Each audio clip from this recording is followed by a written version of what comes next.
ನಮಸ್ಕಾರ ಸ್ನೇಹಿತರೆ, ತಮಗೆಲ್ಲರಿಗೂ ಲೋಕಜ್ಞಾನ ಭಂಡಾರ ಯೂಟ್ಯೂಬ್ ಚಾನಲ್ಗೆ ಸ್ವಾಗತ. ಸ್ನೇಹಿತರೆ, ಇಂದಿನ ವಿಡಿಯೋದಲ್ಲಿ ಭಾರತದ ಐಸ್ ಕ್ರೀಮ್ ರಾಜಧಾನಿ ಎಂದು ಕರ್ನಾಟಕದ ಯಾವ ಪಟ್ಟಣವನ್ನು ಕರೆಯುತ್ತಾರೆ ಎಂದು ತಿಳಿದುಕೊಳ್ಳೋಣ. ಕರ್ನಾಟಕದ ಯಾವ ಪಟ್ಟಣವನ್ನು ಭಾರತದ ಐಸ್ ಕ್ರೀಮ್ ರಾಜಧಾನಿ ಎಂದು ಕರೆಯುತ್ತಾರೆ, ಅಲ್ಲಿ ಎಂತಹ ಪ್ರೇಕ್ಷಣೀಯ ಸ್ಥಳಗಳಿವೆ ಎಂಬುದನ್ನು ತಿಳಿಯಬೇಕಾದಲ್ಲಿ ಈ ವಿಡಿಯೋವನ್ನು ಸಂಪೂರ್ಣವಾಗಿ ನೋಡಿ. ಹಾಗೆ ಯಾರೆಲ್ಲ ಇನ್ನೂ ಚಾನಲನ್ನು ಸಬ್ಸ್ಕ್ರೈಬ್ ಮಾಡಿಕೊಂಡಿಲ್ಲ, ದಯವಿಟ್ಟು ಸಬ್ಸ್ಕ್ರೈಬ್ ಮಾಡಿಕೊಳ್ಳಿ.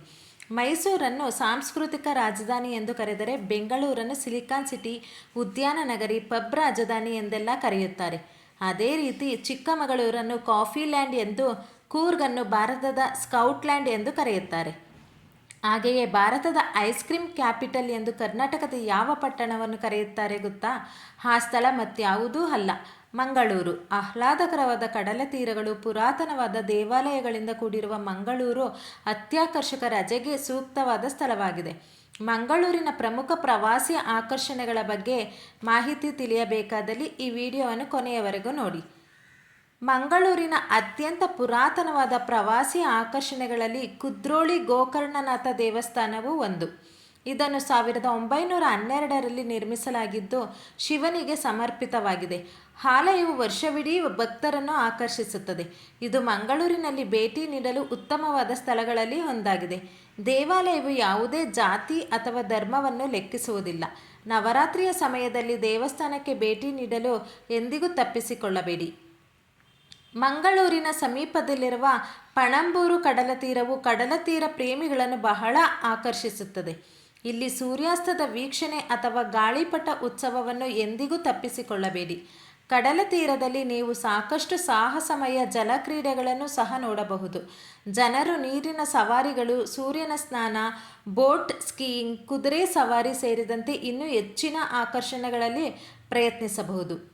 ಮಂಗಳೂರಿಗೆ ಹೋಗಿ ಮಂಗಳೂರು ಬೀಚ್ ಮಿಸ್ ಮಾಡಿಕೊಂಡರೆ ಪ್ರವಾಸವೇ ವ್ಯರ್ಥ.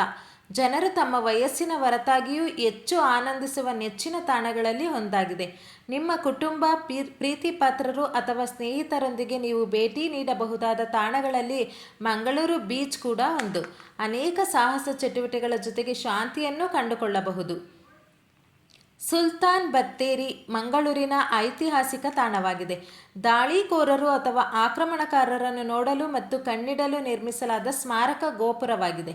ಟಿಪ್ಪು ಸುಲ್ತಾನ್ ಕಾವಲು ಗೋಪುರವನ್ನು ನಿರ್ಮಿಸಿದರು. ಇದು ಹೆಜ್ಜೆ ಹಾಕಲು ಅತ್ಯಂತ ರೋಮಾಂಚಕಾರಿ ಪ್ರವಾಸಿ ಸ್ಥಳವಾಗಿದೆ. ಈ ದೀರ್ಘಾವಧಿಯ ಮತ್ತು ದೃಢವಾದ ಗೋಪುರವು ಎಲ್ಲ ಕಪ್ಪು ಕಲ್ಲುಗಳಿಂದ ಮಾಡಲ್ಪಟ್ಟಿದೆ. ಆಕ್ರಮಣಕಾರಿ ಹಡಗುಗಳಿಗಾಗಿ ಅರಬ್ಬಿ ಸಮುದ್ರದ ಮೇಲೆ ನಿಗಾ ಇಡಲು ಇದು ಸಹಾಯ ಮಾಡುತ್ತಿತ್ತು. ಮಂಗಳೂರಿನ ಪ್ರಧಾನ ಆಕರ್ಷಣೆಗಳಲ್ಲಿ ಮಂಗಳಾದೇವಿ ದೇವಾಲಯವು ಒಂದು. ಇದು 9ನೇ ಶತಮಾನದಲ್ಲಿ ನಿರ್ಮಿಸಲಾದ ಆಲಯವಾಗಿದೆ. ಮಂಗಳೂರಿಗೆ ಹೋದಾಗ ತಪ್ಪದೇ ಈ ಮಂಗಳಾದೇವಿಯ ಆಶೀರ್ವಾದವನ್ನು ತೆಗೆದುಕೊಳ್ಳಿ.